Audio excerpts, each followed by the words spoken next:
आज अभी आप एक जो प्रसंग चल रहा है कई दिन से लगातार,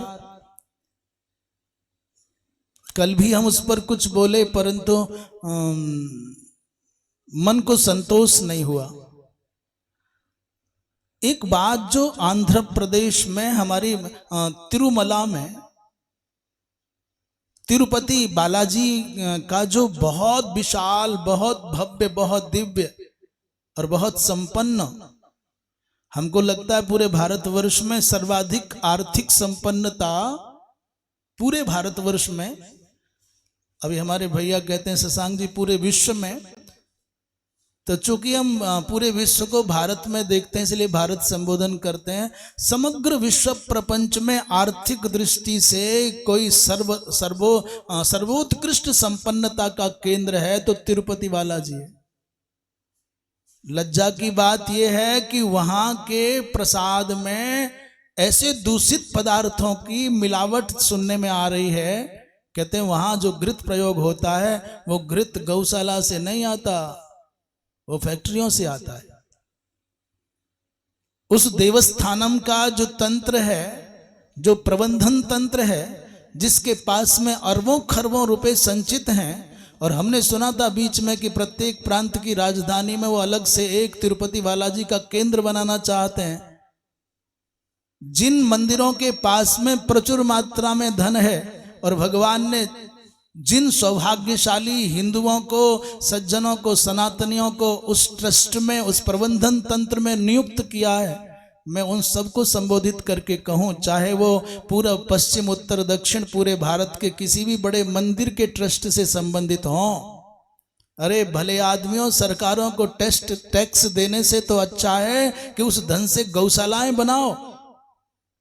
यदि तुम्हारे पास सामर्थ्य अच्छी है तो नए मंदिर बनाने से ज्यादा आवश्यक है कि गौशाला बनाओ, विशुद्ध भारतीय वेद लक्षणा गौ माताओं का उसमें पालन हो, उन गायों के दूध का ही भोग मंदिरों को लगे, उन गायों के दूध से बने दधी और दधी से बने हुए नवनीत का भोग लगे, नवनीत से बने हुए घृत के द्वारा लड्डू बनाओ और चाहे हलवा बनाओ और चाहे यज्ञ करो, परंतु प्रत्येक मंदिर जो भी संचालित हैं भारतवर्ष की धरती पर, वो चाहे उत्तर भारत के हों या दक्षिण भारत के हों या पश्चिम भारत के हों या पूर्वी भारत के हों या मध्य भारत के हों, वो बद्रीनाथ की बात हो, चाहे रामेश्वरम की बात हो, बिहारी जी हो, और चाहे वो चाहे द्वारिकाधीश हो, चाहे जगन्नाथ भगवान हो, चाहे काशी विश्वनाथ हो, सब मंदिरों पर जहां पर्याप्त सोना चांदी धन है, रुपया पैसा संचित है बैंकों में, इन सरकारों को टैक्स के रूप में वो पैसा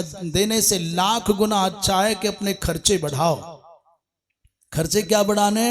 हर मंदिर के साथ में गौशाला हो, 1,000 गौ माता यदि तुम्हारे यहां वैदिक विशुद्ध भारतीय परंपरा की होंगी, वेद लक्षणा, तो फिर आप देखना क्यों दूसरों की ओर ताकना पड़ेगा आपको कि यज्ञ करने के लिए घी कहीं बाहर से चाहिए, भोग लगाने के लिए घी कहीं बाहर से चाहिए, क्यों टेंडर देना पड़ेगा किसी दूसरी फैक्ट्री को, कंपनी को। यदि आपके अंदर हिंदुत्व है, आपके अंदर थोड़े भी सनातन के भाव हैं, तो अपने इन मंदिरों के धन का सदुपयोग करना सीखो।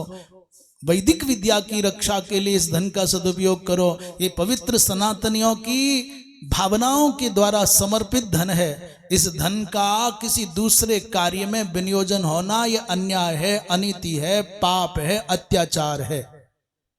और कहीं ऐसा ना हो बड़े बड़े मंदिरों के मठाधीश, बड़े बड़े प्रबंधन तंत्र से जुड़े हुए लोग, ये सरकारें, कहीं ऐसा ना हो कि हिंदू, यदि सनातनी हिंदू ने यदि मंदिरों में धन देना बंद कर दिया, पीड़ित होकर के उसे लगा कि मेरा पैसा विधर्मियों को जाता है, मेरा पैसा ईसाइयों के पोषण में जाता है, मेरा पैसा मुसलमानों की सब्सिडी में जाता है, मेरा पैसा सड़कों में शौचालयों में लगता है, तो कहीं हिंदुओं ने धन अर्पित करना बंद कर दिया तो तुम्हारी रोटियां सिकनी बंद हो जाएंगी।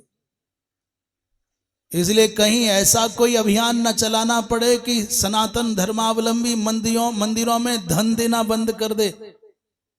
जिस धन पर इतराते हो उस धन की मर्यादा भी रखो, सम्मान भी रखो। उन समर्पित भाव वाले हिंदुओं के भावनाओं का आदर करना सीखो।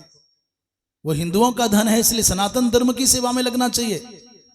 वैदिक पाठशालाओं का संचालन हो पूर्ण मनोयोग से, और गौशालाओं का संचालन हो। मैं निवेदन करूं, आप जितने भी मंदिर चलाने वाले हैं कृपया ध्यान दें, पैसा संचित मत करो, ये नाग बन करके डस लेगा धन।